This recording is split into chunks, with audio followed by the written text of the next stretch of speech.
శాంతాకారం భుజగశయనం పద్మనాభం సురేశం విశ్వాధారం గగనసదృశం మేఘవర్ణం శుభాంగం లక్ష్మీకాంతం కమలనయనం యోగివీర్ధ్యానగమ్యం వందే విష్ణు భవభయహరం సర్వలోకైకనాథం.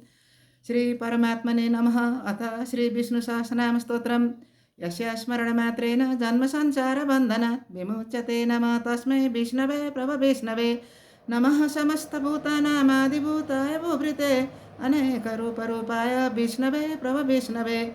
వైశపాయనువాచ శ్రుత్वा ధర్మానశోషేణ పావనాని చ సర్వశా యుధిష్ఠిర శాంతనవం పునరేవాభ్యభాషత. యుధిష్ఠిరువాచ కిమేకం దైవతం లోకే కివాప్యకం పరాయణం స్తువంతకమర్చంత ప్రాప్నుయేర్మానవా శుభం. को धर्म सर्वधर्माणां भवतः परमो मतः किं जपमुच्यतेर्जन्तु जन्म संसार बन्धनात्. भीष्म उवाच जगत्प्रभुं देवदेवमनन्तं पुरुषोत्तमं स्तुभ्यन्नाम सहस्रेण पुरुषः सततो स्थितः. तमेव चार्चय नित्यं भक्त्या पुरुषमव्ययं ध्यायं स्तुभ्यमसंयश्च यजमानस्तमेव च. अनादिनिधनं विष्णुं सर्वलोकमहेश्वरं लोकाध्यक्षं स्तुभ्य नित्यं सर्वदुःखातिगो भवेत्. ब्रह्मण्यं सर्वधर्मज्ञं लोकानां कीर्तिवर्धनं लोकनाथं अद्भुतं सर्वभूतभवोद्भवम्. एष मे सर्वधर्माणां धर्मोऽधिकतमो मतः यद्भक्त्या पुण्डरीकाक्षं स्थैवर चैनरा सदा.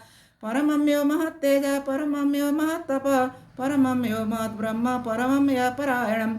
पवित्राणां पवित्रं यो मङ्गलानां च मङ्गलं देवतं देवतानां च भूतानामेव व्यापिता.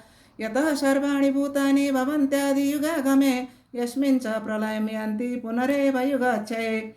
तस्य लोकप्रधानस्य जगन्नाथस्य भूपते विष्णुर्नाम सहस्रं मे शृणु पापभयापम्. यानि नामानि गौणानि विख्यातानि महात्मना ऋषिभिः परिगीतानि तानि वक्ष्यामि भूतये.